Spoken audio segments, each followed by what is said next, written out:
Good morning, everyone.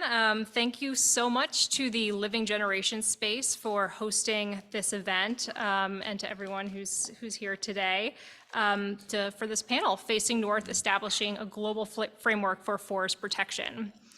I just want to begin this event by acknowledging the relationships Indigenous peoples have had with the land we're on, its waters, its wildlife, its plants, and its medicines, and its teachings for time immemorial, and that we are on the unceded traditional territory of the Mohawk and Algonquin peoples. We give thanks to the original caretakers of the land, past, present, and future, and the nations whose names we no longer remember because of colonialism. And we acknowledge that this is stolen land and that NRDC and all of us have a duty to learn about these relationships and to do our part to address continuing injustices to Indigenous peoples. Today, we're fortunate to be joined by a panel of distinguished policymakers, scientists, and Indigenous leaders to talk about a story within the biodiversity and climate crises that's mostly gone unacknowledged for decades. And that's the story of the hidden extraction and hidden extinction of the forests of the global north, the story of unsustainable logging.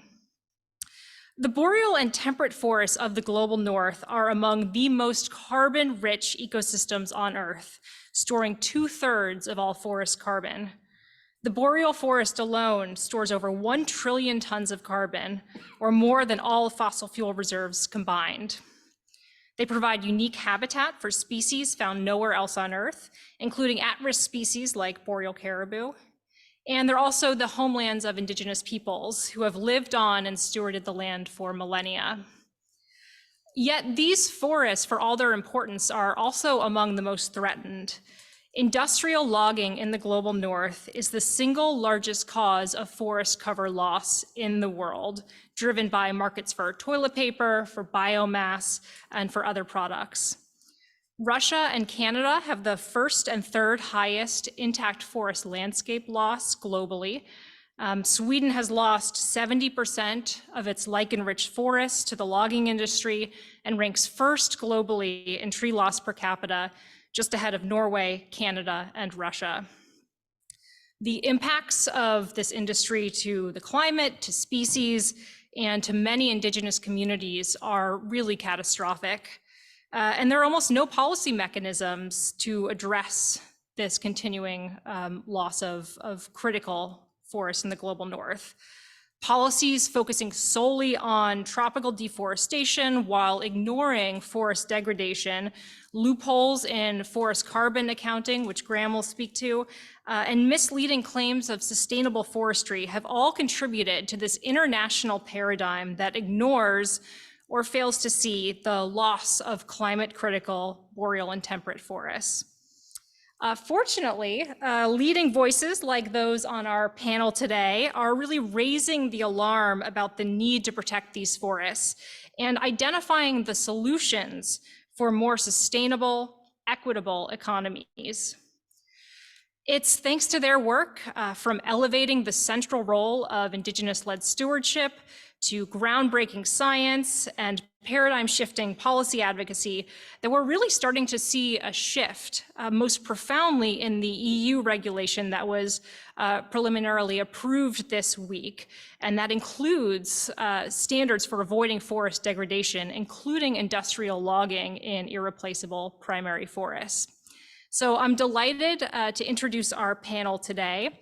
We have Dr. Dominic Della Sala, who is the chief scientist with Wild Heritage and is based in Northern California. He's an internationally renowned author of over 200 science papers on forest and fire ecology, conservation biology, endangered species management, and landscape ecology, and is a really leading voice, leading scientific voice on forest carbon and on primary forest protection. Dominic has served on numerous committees, including White House Council task forces on forests and Oregon's Global Warming Commission Carbon Task Force reporting to the governor. And he's worked closely with NRDC's Canada Project and Alaska Project for a number of years. Graham Saul has served as Nature Canada's Executive Director since 2017. Previously, he worked with Oxfam International, the Bank Information Center, as the International Program Director for Friends of the Earth Canada, and with Oil Change International, and was the Executive Director of Climate Action Network Canada. Graham has been really instrumental to Nature Canada's partnership with NRDC on logging emissions accounting and regulation, and with the work that's being done to really highlight the logging sector as a high-emitting industry. Kim Neale is the Project Manager and Indigenous Affairs Associate with the Municipal Natural Asset Initiative, the Leadership Circle and Conservation Finance Working Group lead with the Conservation Through Reconciliation Partnership, and the founder of Manitoulin Climate Collaborative. She is an environmental engineer of Anishinaabe Métis heritage from her mother's family of the Nipissing First Nation. She has been a leading voice for ethical space and for two-eyed seeing in natural capital and conservation finance, for Indigenous rights, data sovereignty, and centering of Indigenous peoples as the best and rightful stewards of the land. Siim Kurisu is Vice Chairman of the Executive Committee for the Estonian Fund for Nature, responsible for forest and climate programs.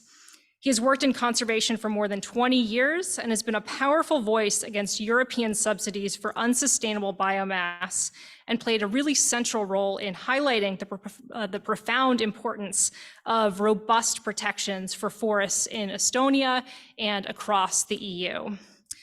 We're going to hear from each of our panelists, after which we'll have a moderated discussion followed by an audience Q&A.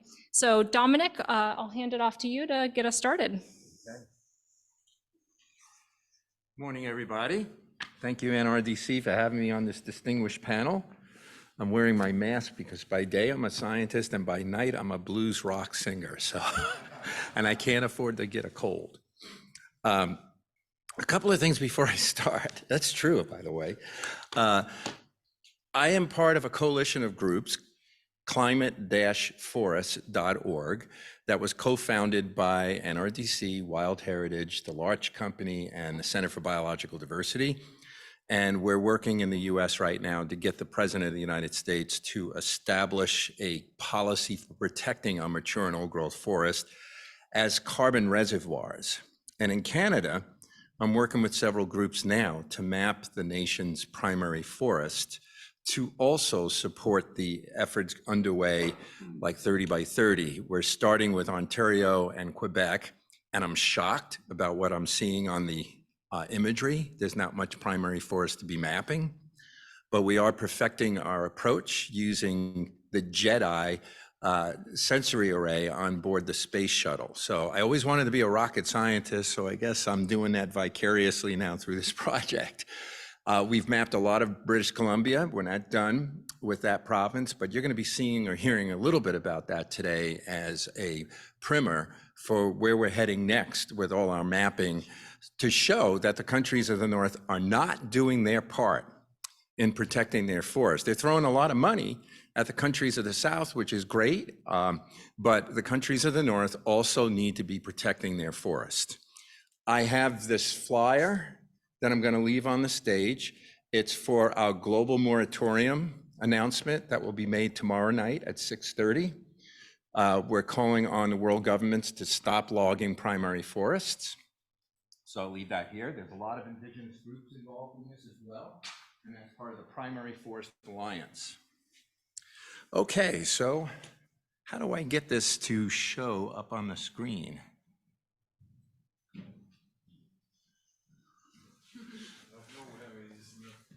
Thanks.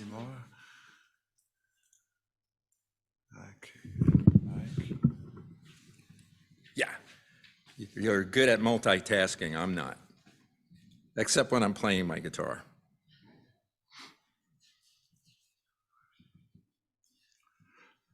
Okay, there we are. That's a huge tree, huh?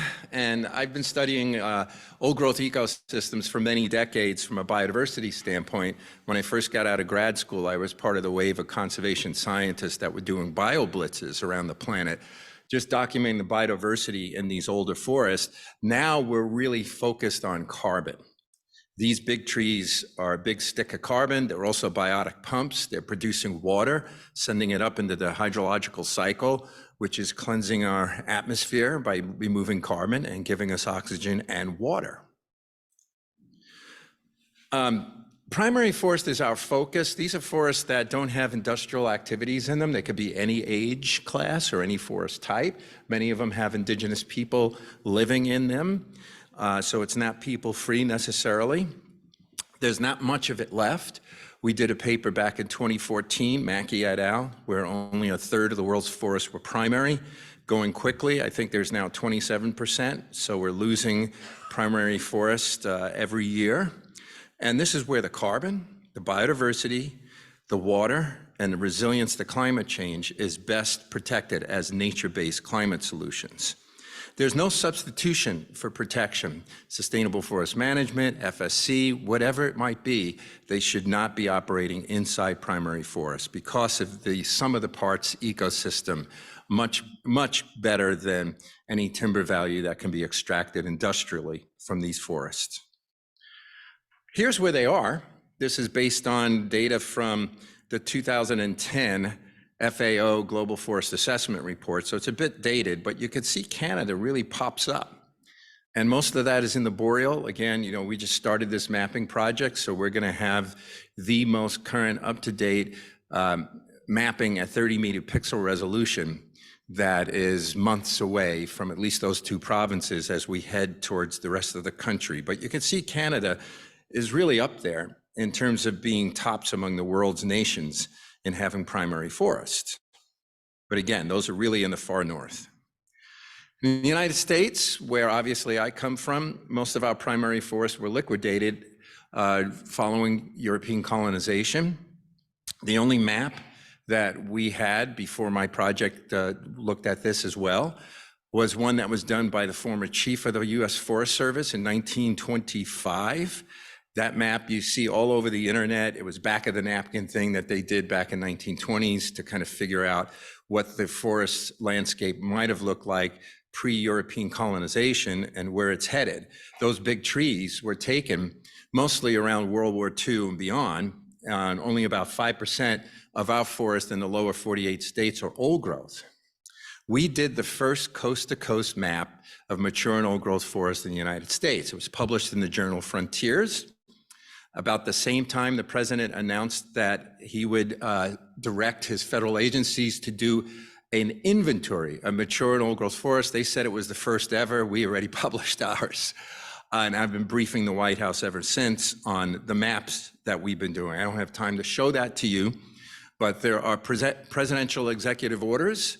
There are pledges about doing something about 30 by 30, about forest mapping for mature forests, but nothing has happened from a policy standpoint. So we have a pledge, 30 by 30.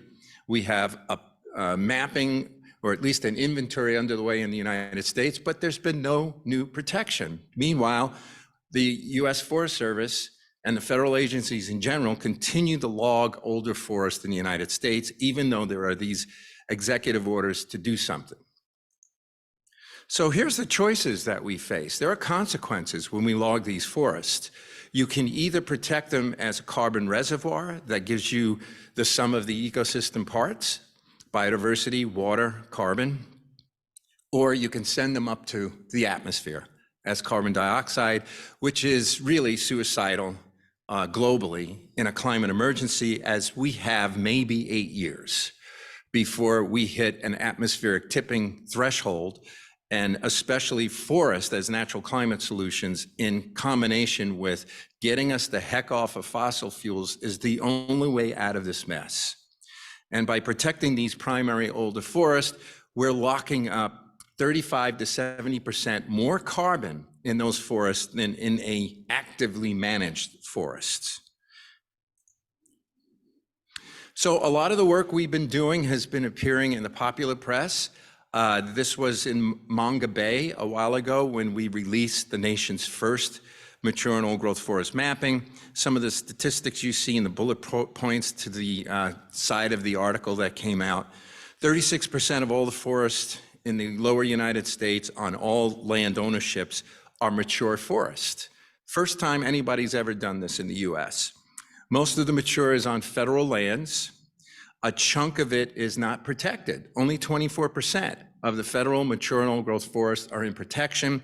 If the unprotected forests were logged, the older forests, it would release the equivalent of 9% of the US annual GHG emissions, global greenhouse emissions, 9%. So what we're saying to the White House is, here's how you close the gap on your commitments to reduce US emissions by 50 to 52% by 2030. You close the gap by getting 9% of emissions that you wouldn't be putting into the atmosphere to close that gap. That's the push that we're making right now to get the President of the United States to protect these forests. Okay, switching gears to Canada, we completed our mapping for the inland rainforest of British Columbia. That also got quite a bit of attention. The Narwhal, which is Canada's biggest environmental news paper, did a series of articles on our studies and the work of Conservation North. One of those articles received a prestigious award from the journalist. It was properly due. We had drones out there. We were able to fly over the timber mills that were claiming they weren't doing biomass, whole tree logging and pellet manufacturing, and the drone footage said otherwise. So a lot of that was exposed by the study and the field work of BC's inland rainforest was circling the extinction drain. The entire ecosystem is but a decade away from collapse. And we got 2 articles published in peer-reviewed journals about that, on how quickly that forest is losing all of its interior forest habitat because of extensive logging and forest fragmentation. I guess this is my closing slide, and I quote my hero, Greta Thunberg. We've had enough pledges. The pledges aren't doing enough, and pledges are one thing, actions are another. Actions speak louder than words. We've had the New York Declaration in 2014 to end deforestation and degradation. This is really important for countries of the North, degradation. By 2030, 8 years away. Yet the logging continues, and in places it's been ramping up. I'm shocked about what's going on in Canada.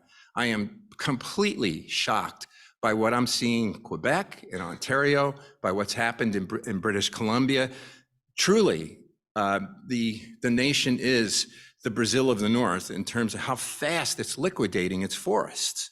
We've had the Glasgow and the deforestation degradation pledges that took place in the COP26. We've had the 30 by 30 pledges that have taken place, yet deforestation and degradation continues apace. So countries of the North need to lead by example. It's not enough just to throw money at the problem. Money's important, especially for what's been happening to the countries of the South and for the indigenous communities, but the countries of the North have to lead by example by protecting these older forests. And that's my talk, so thank you.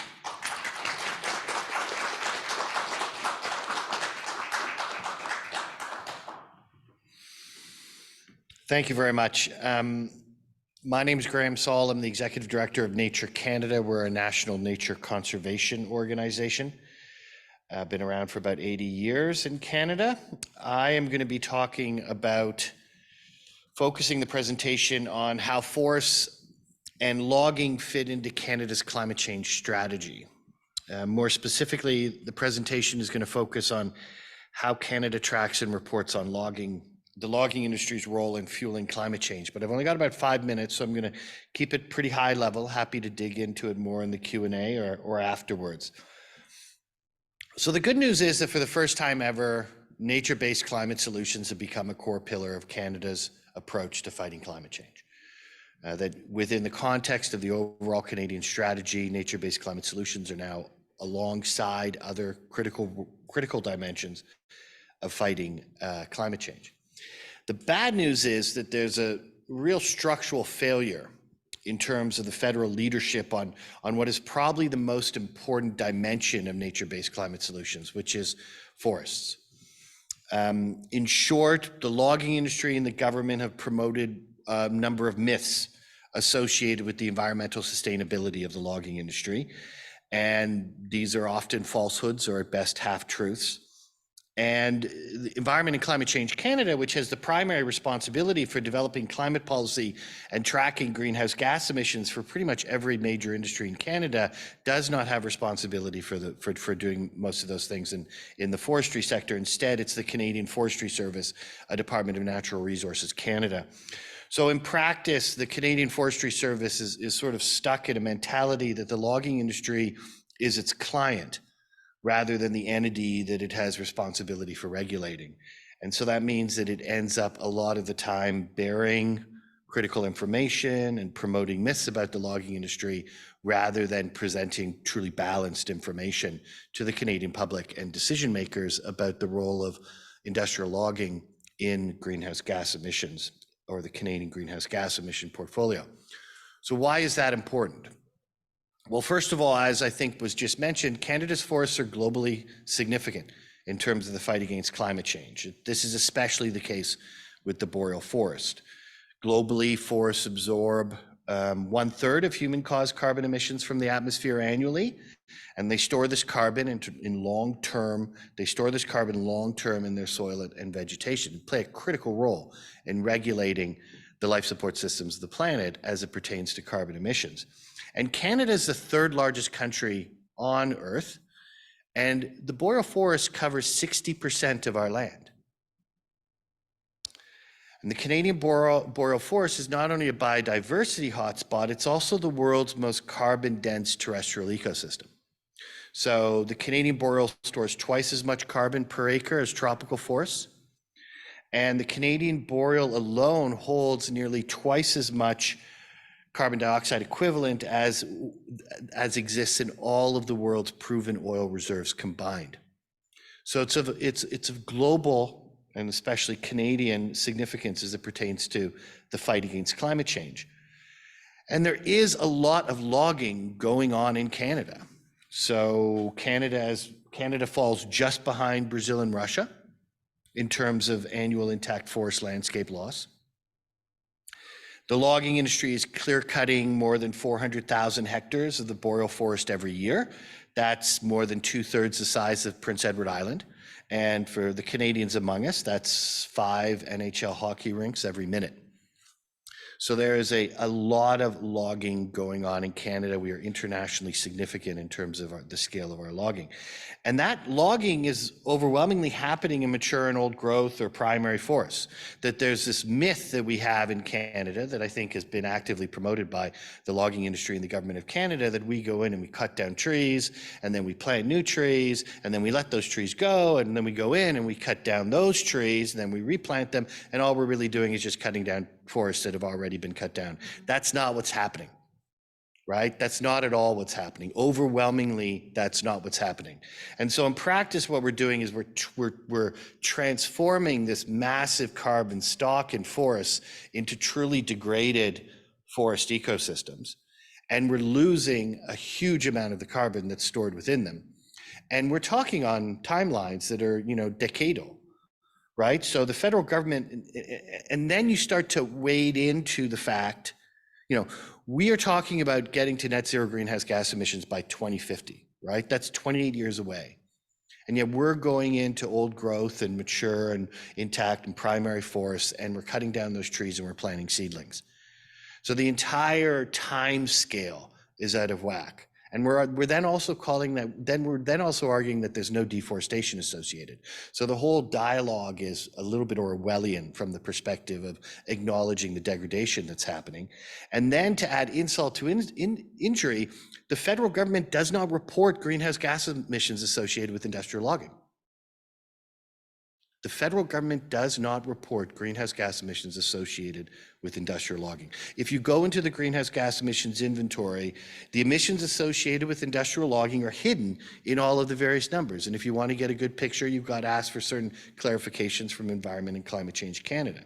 If you go into the federal emissions reduction plan, which is, the opus from the federal government in terms of how they're going to address climate change, for every sector of the Canadian economy, every major high emitting sector, you have, you've got, this is a sector, oil, gas, electricity, transportation. These are the emissions. This is the plan to reduce those emissions. You do not find that in the emissions reduction plan of the Government of Canada.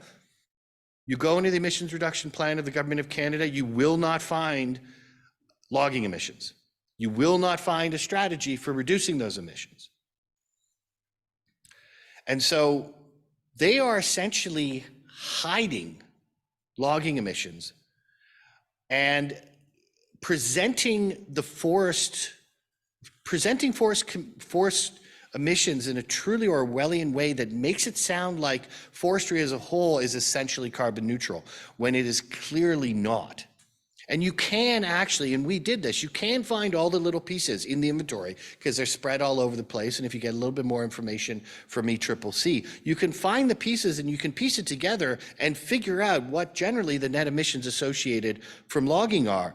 And the thing is that they're big. They're really big. Like they're on par with oil sands operations, emissions from the operations associated with oil sands. They're larger than electricity. And we can have all kinds of conversations about, do we have exactly the right number? Are we treating fairly upstream and downstream emissions, et cetera, et cetera, et cetera. But what we know is these emissions are large. They are not clearly presented to the Canadian public. The Government of Canada does not acknowledge them within the context of their climate change strategy, and it has no plan to reduce them. So we have a massive policy failure as it pertains to regulating the greenhouse gas emissions associated with industrial logging in Canada. And there's absolutely no excuse that the federal government has other than, oh, you know, the UN said we could do it this way, which is of course bunk, because Canada actively participated in creating the system that the UN uses in terms of reporting on forests, and then proceeds to use that very system, inaccurately in many cases, we would argue, to hide the fact that industrial logging in Canada has huge emissions. It's a complete scandal, and it results in a cascade of policy failures across the federal government's planning process. How do we have a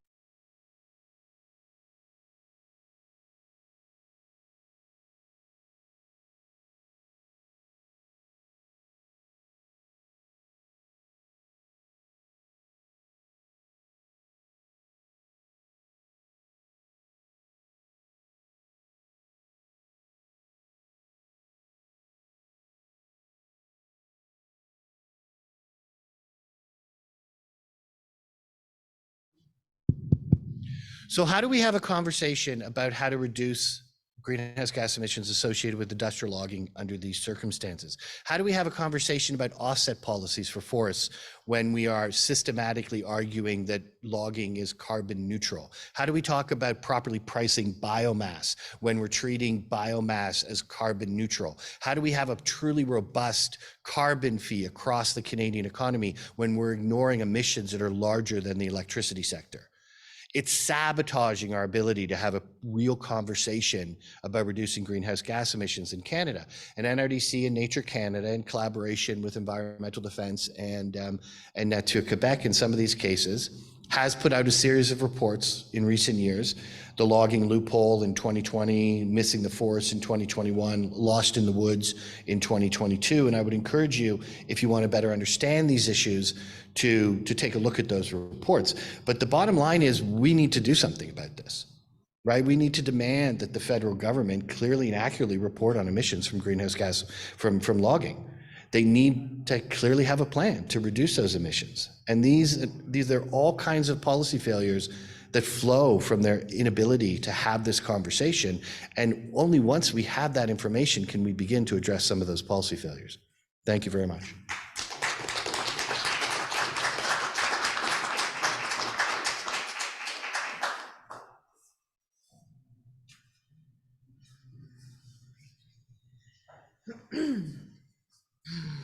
I agree. Annie, bonjour, hello. My name is Kim Neale, and I'm an engineer, an environmental engineer. I'm Anishinaabe and Métis from the Nipissing First Nation, but I call my home Manitoulin Island, or Medumising, which is the Great Spirit Island. It's the homeland of the Odawa, Potawatomi, Ojibwe, and Anishinaabe peoples. But I'd like to acknowledge some of the Anishinaabe cousins of mine and the Haudenosaunee from this territory.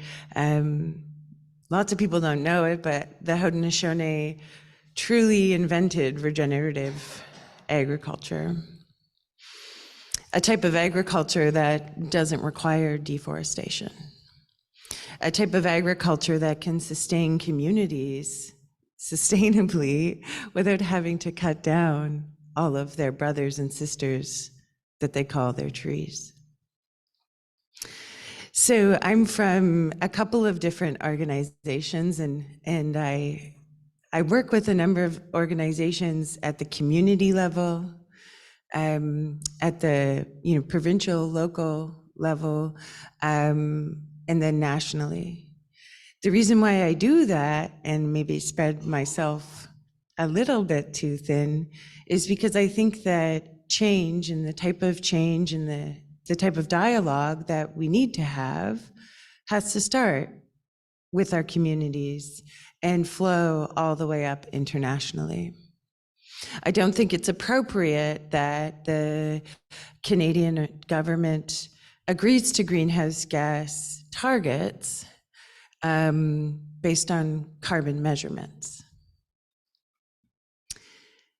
I don't think that carbon sums up what nature does. So that's why I decided to start working for a not-for-profit, a national not-for-profit called the Municipal, it started as the Municipal Natural Asset Initiative. And we started with just one community in 2018 who truly wanted to value and measure their nature based on all of the ecological services and products that nature provides within a community and to humans. And so now, since 2018, we've now worked with hundreds of local communities all across Canada to create what we call a natural asset management process or inventory. We've started working more with First Nations because our approach more holistically aligns with their view of what nature does. And we are adapting that process in our approach to natural asset valuation on a regular basis. Every single community that we work with, we meet them where they're at. They might have mapping, they might have environmental site assessments, and we try and figure out what they've got right now and where they want to go to prevent the degradation of nature within their communities. That also means that we're looking at their organizational structure, how they work in their teams. Does the finance department talk to the biologists? Does the stormwater management department talk to the water resources department? Because all of those things are connected. And this is what Indigenous people have known for so long. And this is also why I think whenever we're talking about deforestation and we're talking about the need for policy change, we must put on a two-eyed seeing hat. And so maybe I'll talk about just briefly what a two-eyed seeing hat means for maybe folks in the room that haven't heard that term before. It means that to me, well, I'll say what it means to me. It means to me that I can be an engineer and an Indigenous person at the same time. And that I can use the knowledge that I've learned from my elders and that I continue to learn from traditional ecological knowledge holders in my community and around the country to understand nature and the cultural value of nature, or what we like to call biocultural indicators. This is what sorely is lacking in all of our global frameworks for nature valuation, is even an acknowledgement that every single community has a different biocultural indicator of what they value nature to be. It doesn't matter if they're Indigenous or not. So this is some of the work that we're trying to steward forward, because it's nature beyond carbon. Two-eyed seeing also means that Western science exists and traditional ecological knowledge exists, and they can coexist. One isn't right and one isn't wrong. One isn't, more right than the other. But they often cross-pollinate one another, and they often can create conflict. And maybe I'll talk about that conflict and why the logging industry in many Indigenous communities might see the logging industry as a way forward for economic development. But I think that it's almost a means to an end at times. I think that if many communities come together and can more holistically value nature and come to a better framework on those types of valuations, then we can drive policy in our communities rather than waiting for policy to change. And that's why I hear all of these barriers that the provincial government refuses to come to the table to talk about so-called crown land, what I consider shared land. And, I would love to have them at the table, but that can't stop me from creating a table. And this is what we are also doing with the Conservation Through Reconciliation Partnership. We are creating a table and a safe space to have these conversations, to talk about where degradation and economic development conflict, and how carbon devalues nature, and how we can try and work out a pathway forward that helps all communities access the financing they need to do the protection that they need. And you can't just do it in a bubble and say we need these policy changes. And I do think that, you got to do it as a group. It makes a lot more sense when, we share all of the work that we're doing in venues like this, so that we can elevate voices of all of the communities that we work with. So I guess I really haven't talked much about the degradation of forests. So perhaps I'll end just on one piece of why the word degradation is so important, and why Canada needs to acknowledge it. To this day, almost all nature valuation processes, like whether you look at the IASP or the TCFD or this new Task Force on Nature and Financial Disclosures, none of it actually looks at the degradation of nature that has occurred prior to this actual date today. There has been so much degradation that has occurred prior. And I guess I'm laughing, I'm giggling at this because my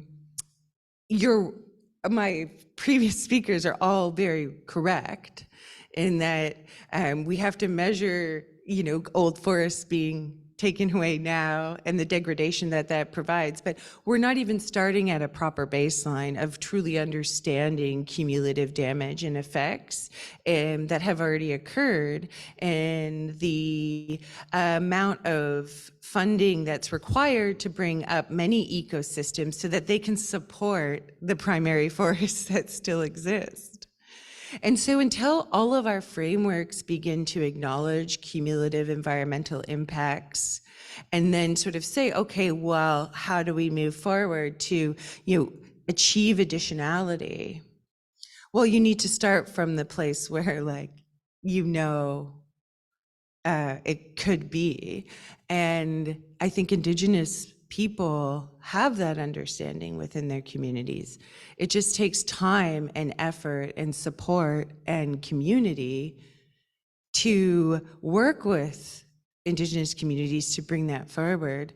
And whether that's like sharing mapping and data and putting it in the hands of Indigenous communities to actually, prove that their stewardship methods work by using Western science in combination with traditional ecological knowledge. I see those pathways as a way forward. And I see, opportunity with capital markets and the public sector to actually begin to value nature with a more holistic and ethical approach. And I think we can do that now without policy change. And then policy change, I think, could happen with pilot projects that really demonstrate collaboration. So I think that's I would like to end on that note and move on to our discussion after you. So thank you.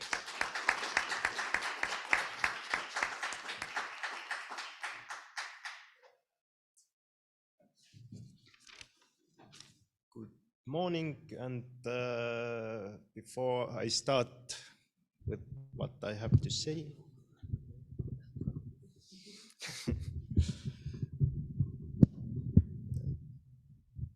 thank you. Let's see.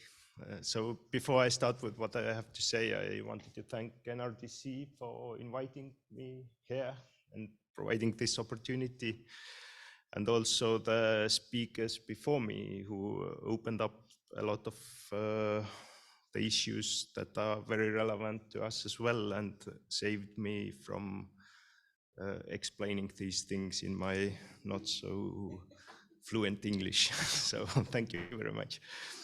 But my name is Siim Kuresoo. I come from Estonia and I work for Estonian Fund for Nature, which is a national NGO, one of the biggest, working on different aspects of protecting biodiversity, but also climate.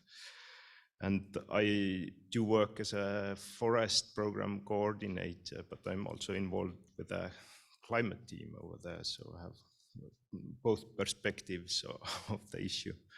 And maybe to explain a little bit or familiarize you with the country I come from. It's really a small country in the northern Europe that used to be occupied by Soviet Union and got the independence back in early 90s. Since then, we've joined the EU in 2004.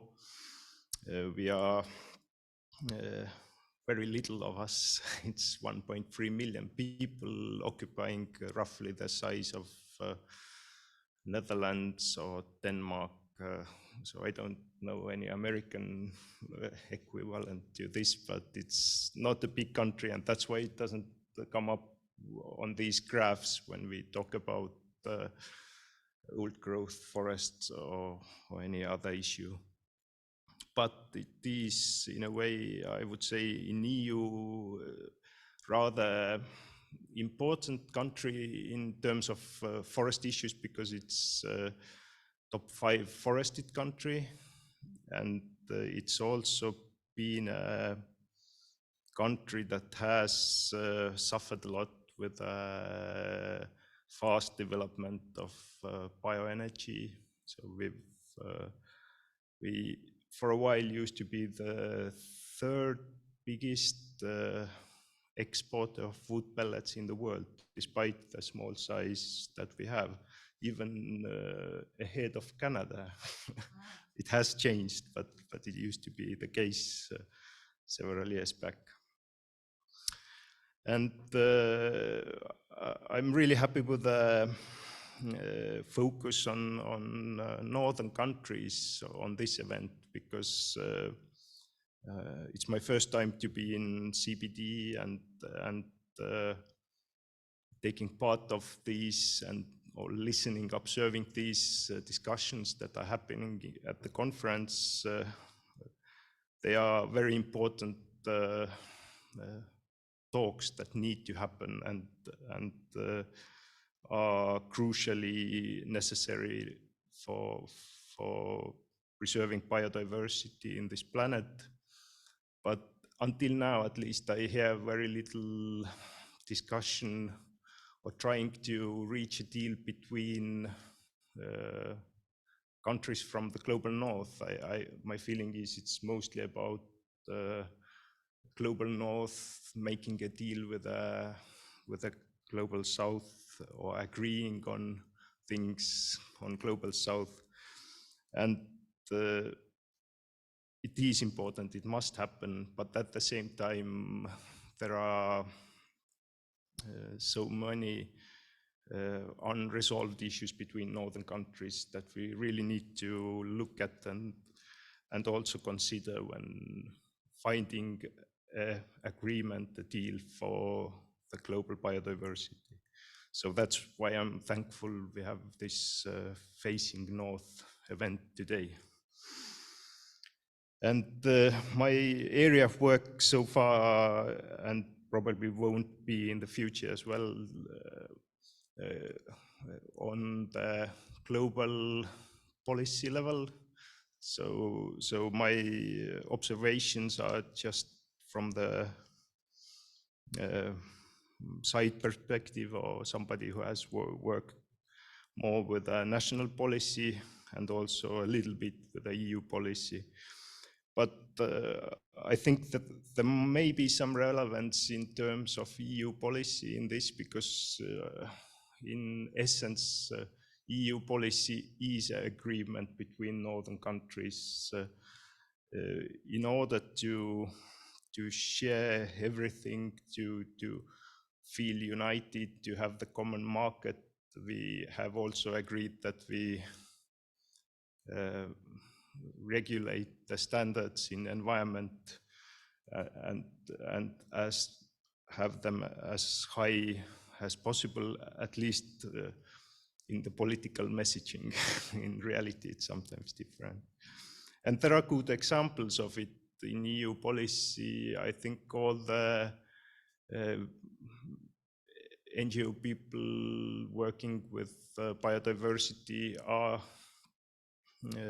immensely happy with the Habitat Directive that EU already have since the 80s.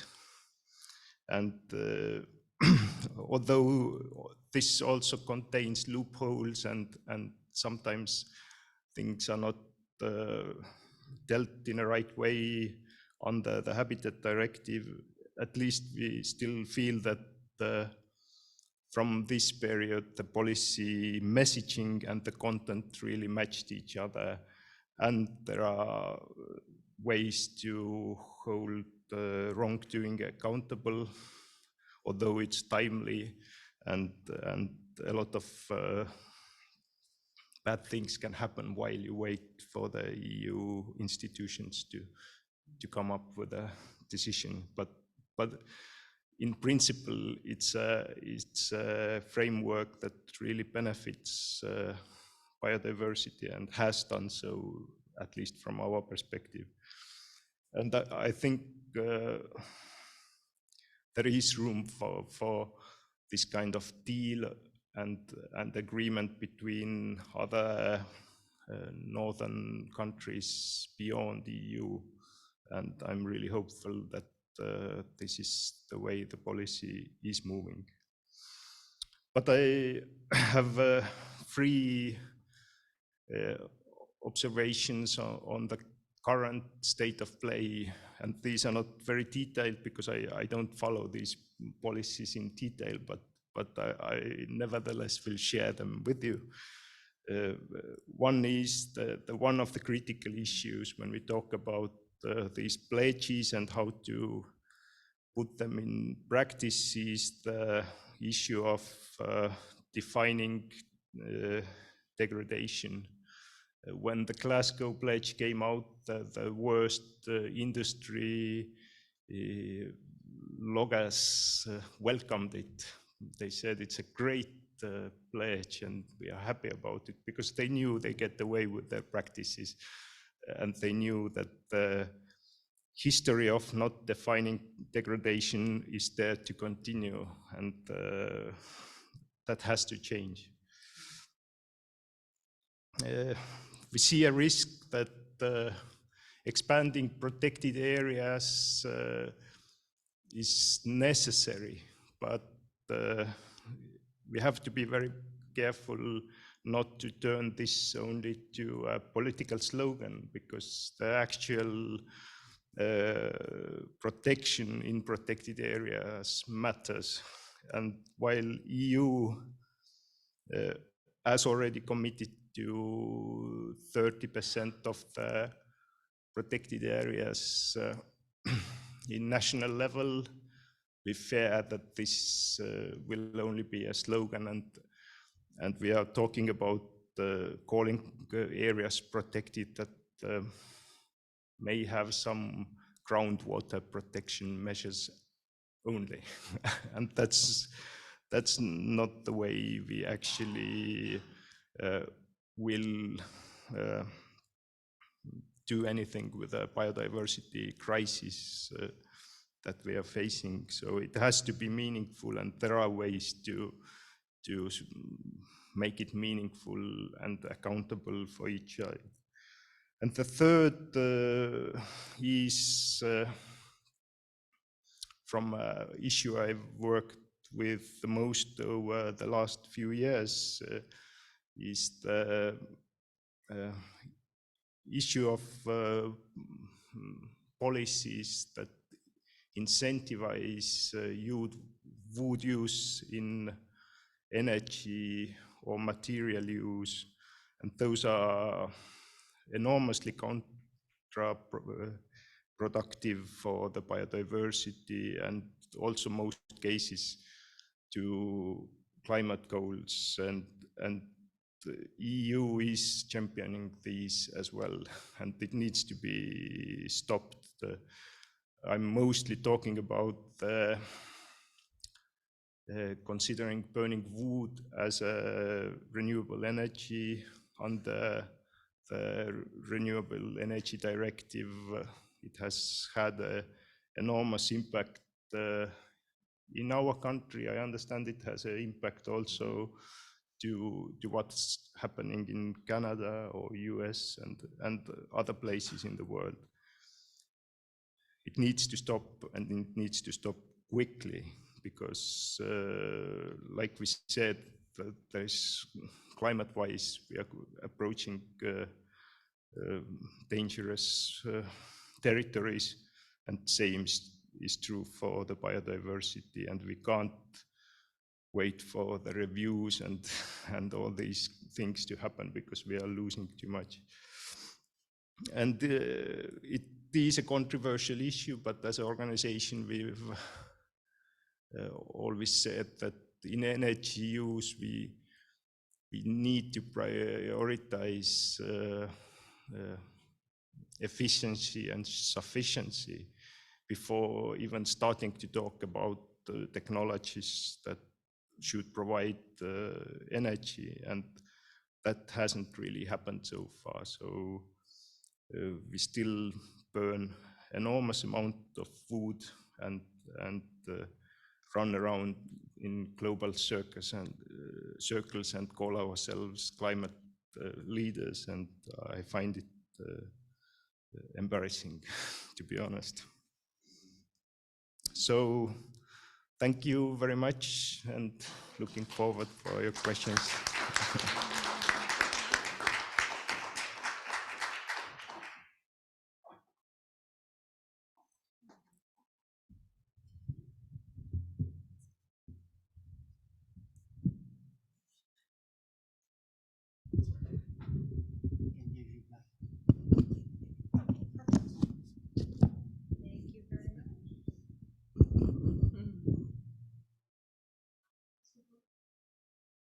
Is that working? Great. Yeah. Perfect. Well, thank you all for those really tremendous and insightful and sweeping presentations. I saw a lot of nodding heads across the table as other people were talking. I think one of the real benefits and gifts of events like this and COPs like this is bringing together people who are working together towards similar goals and similar themes across different geographies and across different perspectives. And I'm so grateful to you all for being here and for offering those today. I think we all got a sense from what you were talking about the scale of the problem, about the discrepancies between high-level policymaking, sort of Dominic pointing to Greta's quotes about blah, blah, blah, sort of the difference between strong words and then actual implementation and action on the ground. And I'm wondering, just as a starting point, if any of you have thoughts on sort of what is needed to move from that really high level, more political perspective to translating them into actual policies on the ground. And where do you see a lot of the roadblocks and pitfalls to that happening? Maybe we can just go down the table if that works. Yeah, I'm pretty loud without the mic. So again, I'm a blues singer. You are. You're pretty good. Thanks. What? Sing the answer, right? I don't have my guitar, otherwise I would. Anyway, I think as a scientist and someone that kind of straddles the divide between science and policy, that's been my whole career. I think the first step is for governments to acknowledge that degradation exists. And a lot of the governments don't count it. And especially in the United States and Canada, it doesn't exist. Because their viewpoint is, if you cut down an old growth tree, you plant with 3 others, zero sum. And so we're fighting over the term degradation right now because they keep pushing it aside as if it doesn't exist. And if we can get to a definition that governments start to take serious in accounting for forest loss and all the attributes that go with forest loss, I think that would start to look at what the mitigation needs to be. And that you can't just plant a bunch of trees and think that you're mitigating for the loss of an old forest, a natural forest, a primary forest, whatever you want to call it. But degradation to me is the reduction of ecosystem integrity. And we know what that is. Ecological integrity, we can measure it. There are metrics. It relates to native species presence. It relates to ecosystem processes that are functioning, and it relates to relationships in the forest. And when those are altered, even by so-called sustainable forest management, and degradation is occurring at that site, you don't get to count that as properly managing forest. It needs to go into the balance sheet as a loss, and then we need to stop that loss. So holding on to forests that are still functioning, that still have ecological integrity, that still have traditional values associated with them in partnership with the biodiversity and all the myriad values that we get from forests, with the exception of industrial activities, degradation has to be recognized in global policy. I think that would go a long way in trying to work on the solutions. Thanks so much, Dominic. I hear a lot in that about what Seem was talking about with the lack of a strong definition for degradation, and sort of where there is fuzziness, it's often or almost always going to fall on the side of the most powerful voices in the room, which tends to be industrial actors. Graham? Yeah, so I guess there's technical social policy questions. I mean, on the one hand, obviously, the government of Canada does have some pretty ambitious goals in terms of expanding protected areas, and nature-based climate solutions holds out a possibility to work at the intersection of reconciliation and conservation in a way that Canada hasn't historically. There's 600 Indigenous communities at least in the boreal forest in terms of the traditional territory. And there are a lot of forest-dependent communities, settler communities, and so there's a real question about reconciliation and investments in just transition and questions related to sustainable forestry that need to be considered, and that conversation isn't very evolved, the just transition conversation in Canada right now. We need to see clear reporting so that we understand what we're dealing with, as I mentioned earlier. We need to see a plan for reducing emissions from logging. We need to factor logging emissions into our carbon pricing system so that those incentives are being properly delivered. I think if we look closely at it, if we properly valued the forest from a carbon perspective, and I fully realize that there are many different perspectives to value a forest from, we would look at biomass burning very differently. We would look at we would look at offsets very differently. Like the notion of the forestry industry getting offsets for choosing not to cut down a forest when we really need it to have a plan to dramatically reduce its own emissions, the logic just falls out in many cases. So integrating that through the policy framework, integrating that logic, that the way that the government of Canada has twisted the conversation around carbon flows in forests into presenting logging as essentially a carbon neutral activity. When you take that away, there's a wide variety of policy implications that immediately cascade from that. Thanks so much, Graham. Kim? I need $10 million, like tomorrow. But seriously, we have done a couple hundred natural asset inventories, and we have a backlog of communities all over the country who want to do natural asset inventories, but our restriction is funds, so we're currently funding to do the work in the communities, to actually do the measurement and get them set up to do the monitoring so that the reporting on nature-based solutions in every community around the country is more accurate. And I know that there's lots of mapping out there, but that mapping is in the hands of Indigenous communities. And there is a very territorial feeling about, if I paid for mapping to be done, it's mine and only mine. And so that's been a barrier and a challenge. We've also identified with the Conservation Through Reconciliation Partnership, governance, technical, social, and barriers, and they're in line with all of the other barriers documents that the organizations I work for have published.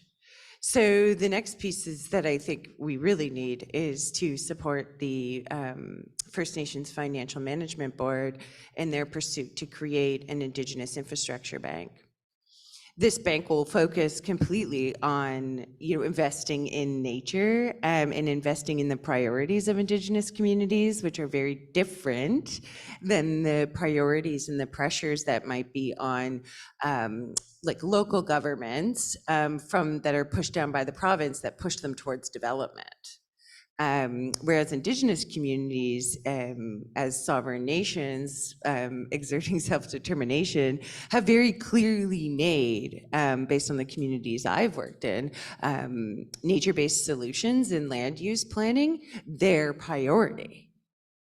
And so, give the money to them, put it in their hands, get it deployed. And don't just focus and selectively choose projects that are nations that are, willing to,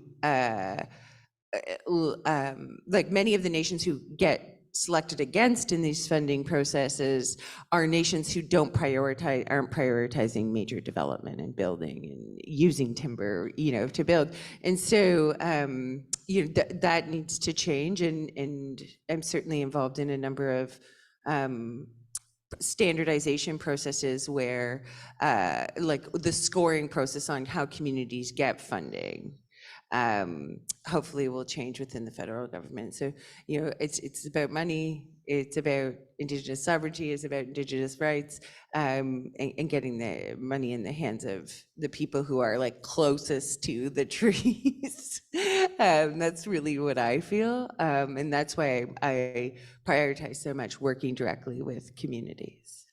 Thanks so much, Kim. Yeah, a lot of common themes, especially between your answer and what Graham was talking about. So, you know, how data gets presented, data as a policy decision, and how that then has cascading impacts, but also who gets, you know, whose data is being provided, who has access to the resources to generate that data, and also knowledge systems, as you were talking about with too wide seeing, and what actually is integrated, and then also the question of values. Graham talking about you know, how systems value certain things based on potentially, you know, warped or biased frameworks, but then also, you know, what knowledge is valued, what about the land is valued. So thank you both. Sim?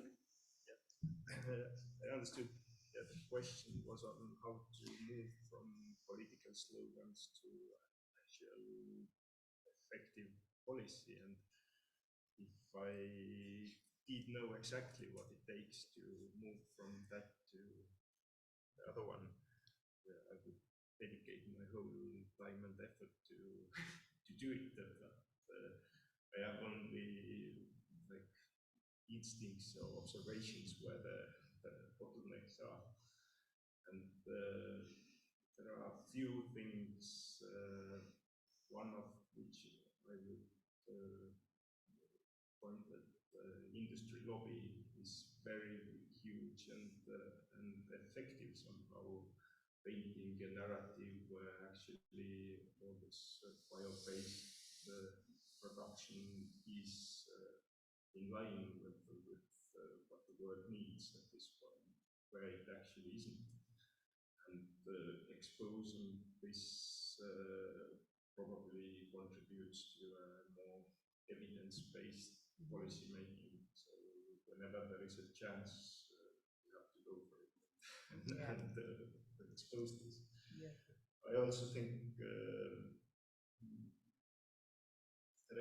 is a little bit of division between movements on climate change and biodiversity, which is completely unnecessary. And I think both sides need to reach out for each other and explain their issues and concerns fairly and work from there, from a common ground, because it's the same crisis, just different angles we focused on.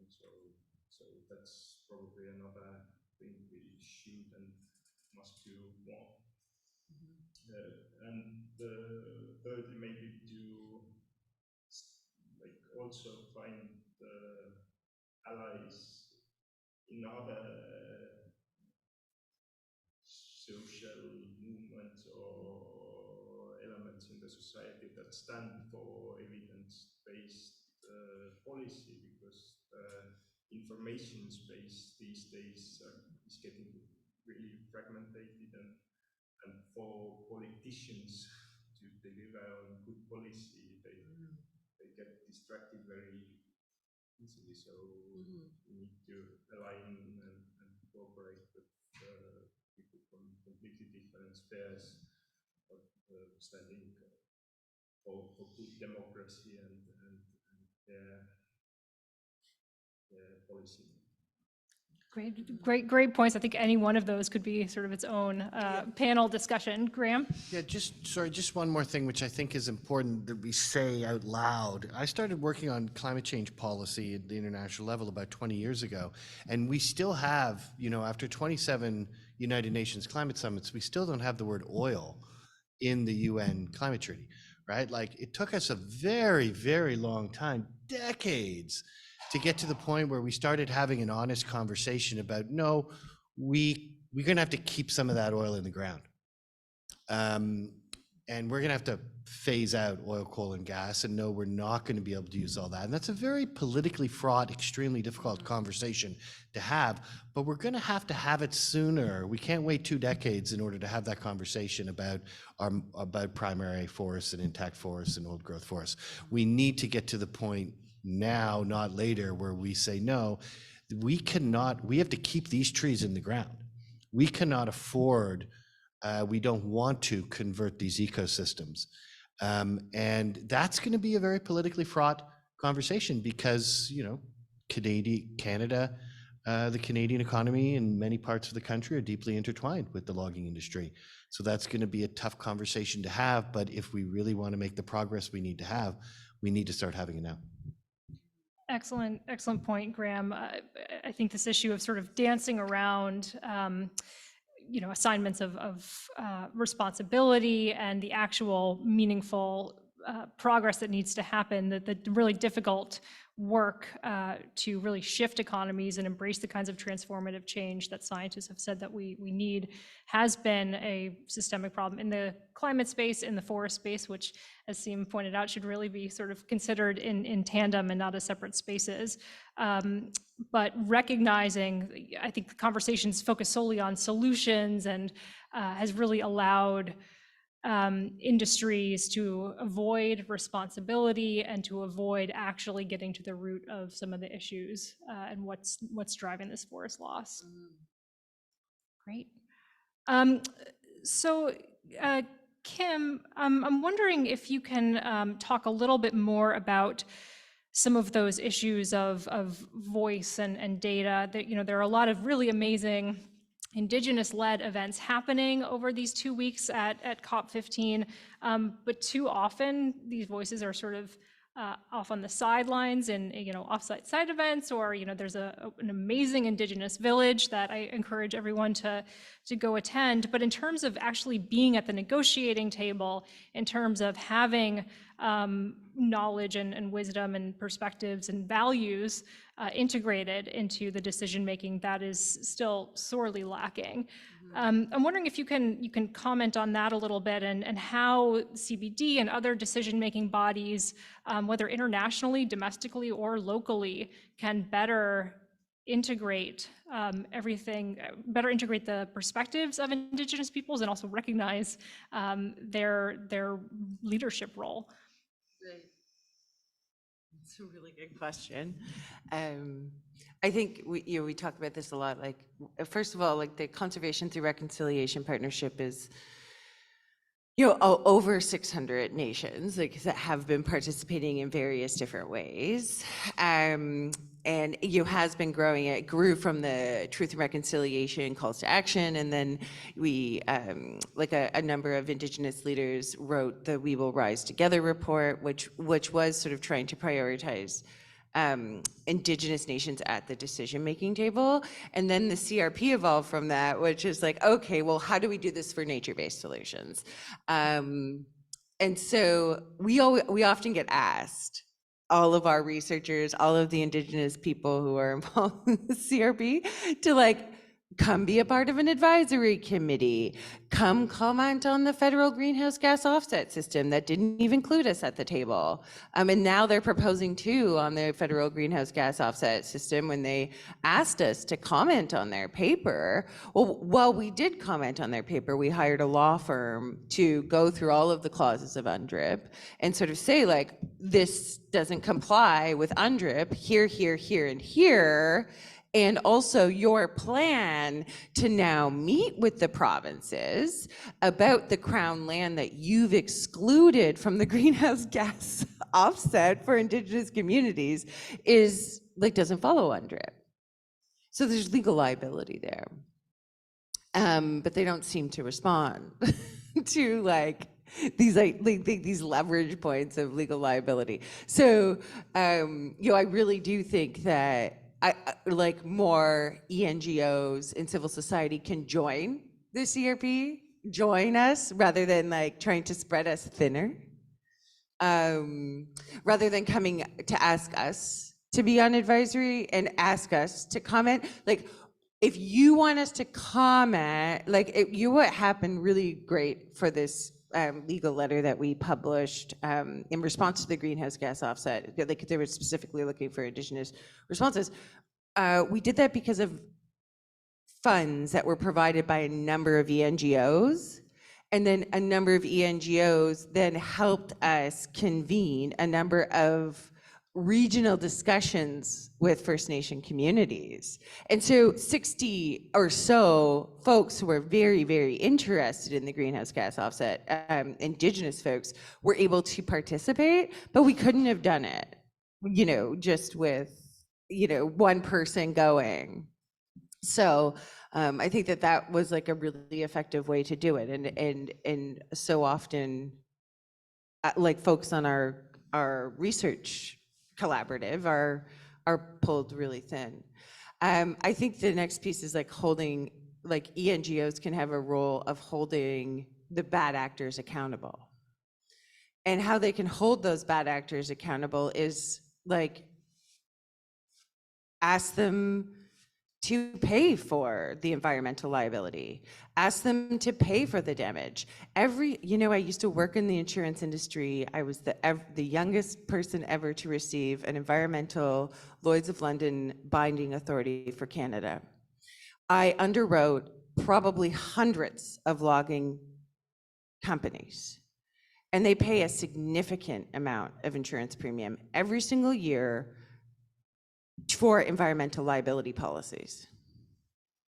Every single one of those environmental liability policies could be triggered. And Indigenous people can't be the ones, you know, like saying, it's the people, a lot of the people who have the data on cumulative impacts, who have the data, like who actually have the evidence to sort of say, oh, this is the environmental damage, this is the amount of the property damage, and this is how much the insurance company should be paying back. Environmental liability policies in Canada, like, have not been triggered. And like all of my friends on Bay Street would be very upset with me coming forward and saying these things, but it's another financial mechanism that a lot of people are afraid to pursue, and certainly Indigenous communities are afraid to pursue, but ENGOs can take more risk. So that's kind of like the other piece that I'm like, you know, ENGOs can take more risk in terms of actually saying, oh, we hold, you know, 300,008 hectares of conservation land in this area, like, it should be co-managed with the Indigenous communities. Like, none of the ENGOs that sit at our CRP table want to give land. They're happy to give their funds, but they don't want to give land from their land trusts to any of the Indigenous communities who want to steward land in that territory. So, you know, those are some of the things that I think, you know, that will increase the amount of voices that get put at that decision-making table. So those are just a few of my thoughts. I could probably talk on this topic for a lot of hours. Again, another topic that could be its own panel. Yeah, thanks so much for sharing those thoughts. I think that's such a critical issue to think about and to talk about, you know, facilitating Indigenous leadership rather than knowledge extraction. You know, there are other sort of forms of extraction besides sort of natural resources, and it's not just industry that's implicated in this, but also the environmental community and the scientific community more broadly of, you know, trying to plug in Indigenous knowledge sort of where it fits into a pre-existing system, right? Often sort of unpaid as well, you know, rather than really building and putting at the forefront Indigenous leadership systems and the values that are captured there as the primary framework. So I have many other questions I would like to ask all of you, but we are actually getting basically at time. So just as a closing question, and I was wondering if you could offer your thoughts on, you know, we're halfway through COP15. We have one more harrowing week to go to see where we land on the next 10 years of biodiversity action. What, in just a couple of sentences, what would you hope to see over the next week, and what are your priorities? Dominic? Well, this is my first COP, And as I mentioned in my earlier remarks, one of the reasons why I play music is because it allows me to deal with the wounding that I see. And we need to heal this planet. We need to heal each other. And I'm encouraged by the healing message that I've been hearing coming out of the Indigenous community, because it really touched my heart in many ways. And I'm trying to think about what a positive message might be to leave everyone with, because I'm not going to be here beyond Sunday, so I won't get to see all the fireworks when the rest of the leadership arrives. But my takeaway is we really do need action. It's critical. We're going over the cliff. I mean, we heard that from the UN Secretary General in the opening plenary. I'm a grandfather, so I worry about this. I worry about the 7 generations ahead, going into a planet that's spiraling out of control. But the positive in this that I take away is we weren't talking about 30 by 30 a few years ago. In the Amazon, it needs to be 80 by 25. In many other places around the planet, it needs to be half Earth. That's what we've got to get to. It needs to be Indigenous-led, obviously. That's encouraging to me that we're hearing 30 by 30 at least in global policies. We've got a long ways to go, but at least it's a goalpost. It's not enough, but it is a goalpost. The second thing that is encouraging to me is, and I've done a lot of work on this because I was part of the wave of conservation biologists that came out in the 1980s, Michael Soule, Reed Noss, those folks. It's been in my heart ever since. And what I've recognized about forests now is that every time I go into a cathedral forest, I learn something new, and it touches my heart in many ways, and also as a scientist. I'm a deep ecologist from the old school. Intrinsic value in nature, but I live in a colonial world, a colonialistic world. So I look for ways to get the message out.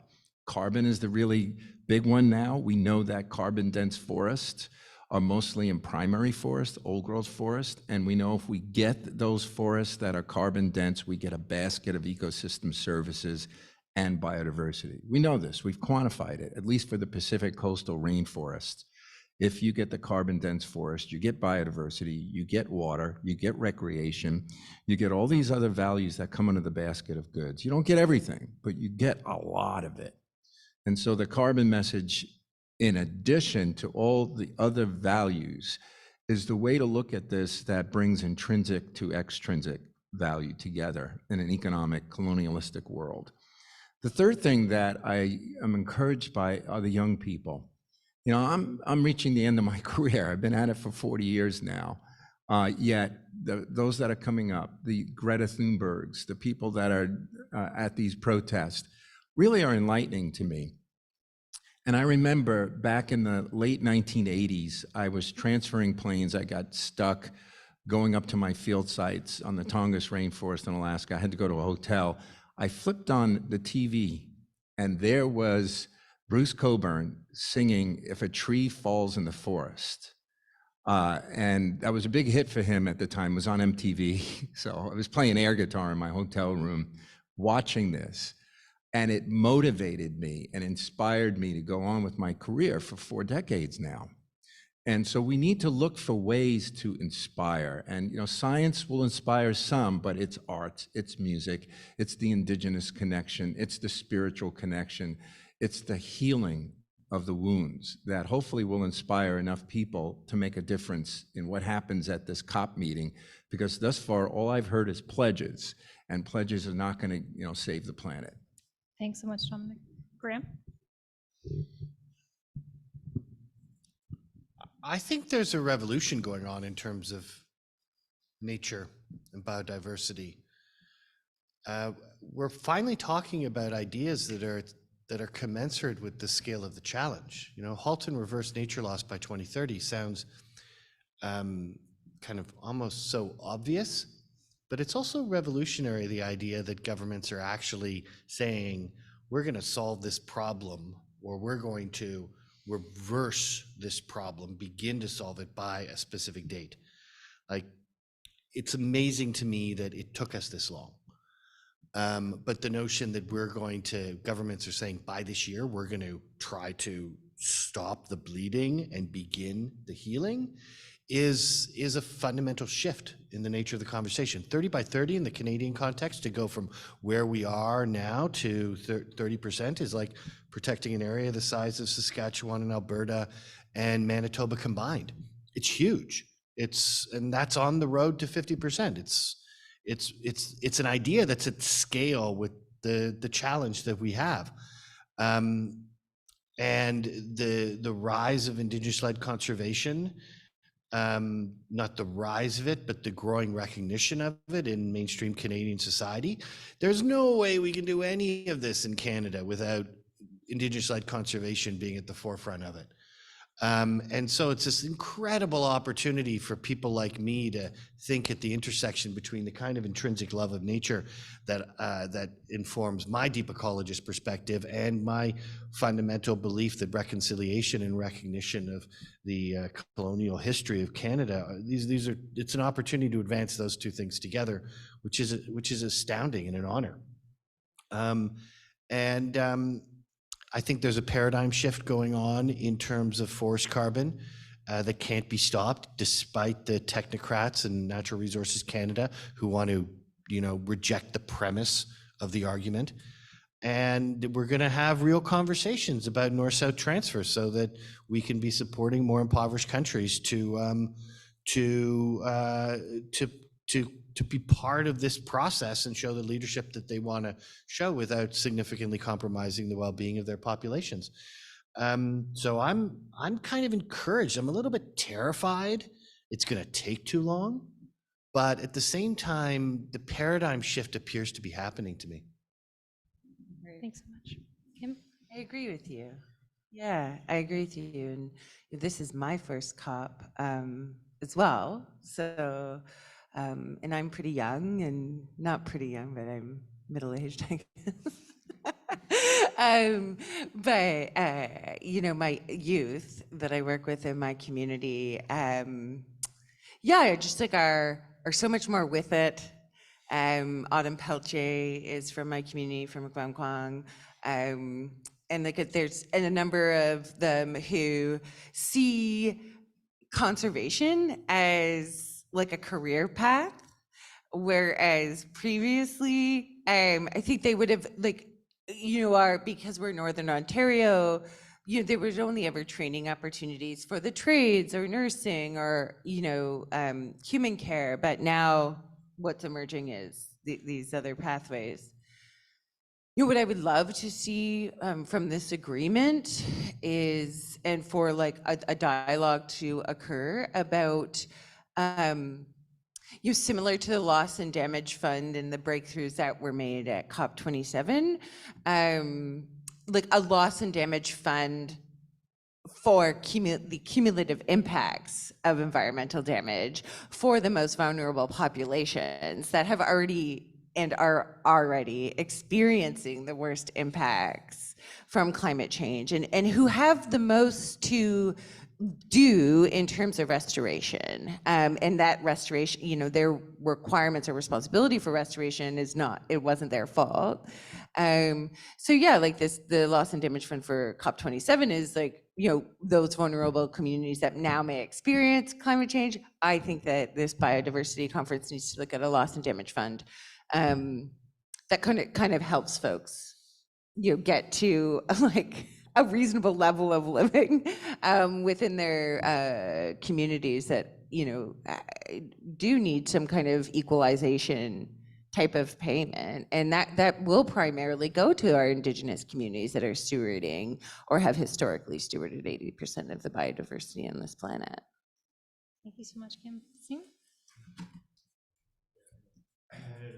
When being on this event, I think of a very certain place. I tend to go from time to time. It's always interesting to explore for us, but it's also really interesting to know one spot for very good learning and dealing with different weather seasons.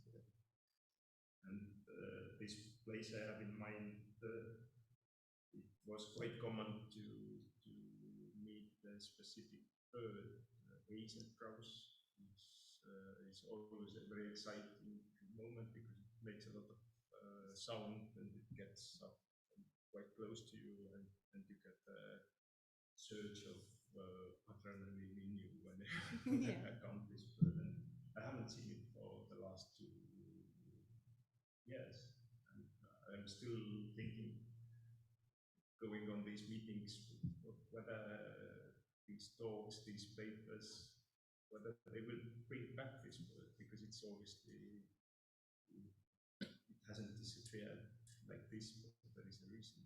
And there are impacts that need to be removed because it have taken away this bird. So that's one way of thinking of these things, but I think there are several things to say if the outcome is success or not. It's like today we talked a lot about how to turn it into really effective policies, and that would be an indicator if it's turned into binding policies, I would say. That's one thing. The other thing is how this, the first one I'm not even confident, but I don't know, maybe it will. I have too little information to judge this. The second one is how this affects financial flows, and this is also yet to be seen. I think when Paris Agreement was signed, it was a lot of some people said, "Oh, it's really good. It's nothing. It's empty," but actually, the role it played on financial markets has been still fairly significant, and although slow, but it has had impact.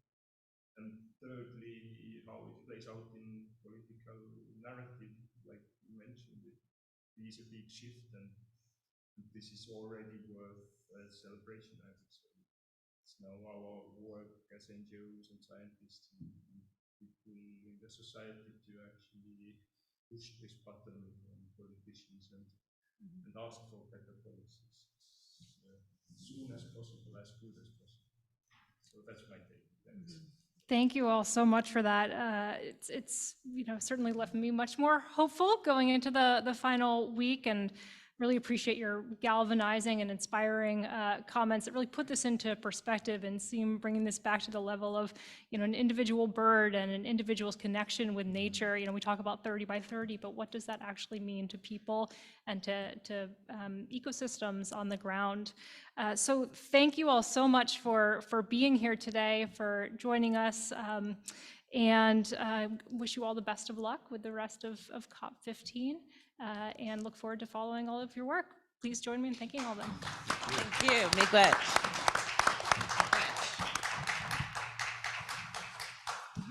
Good job, NRDC. Yeah. Thank you. Thank you all for coming. If I figured if we had like Q&A questions, I don't know if the panelists are able to stick around at all, but I didn't want to hold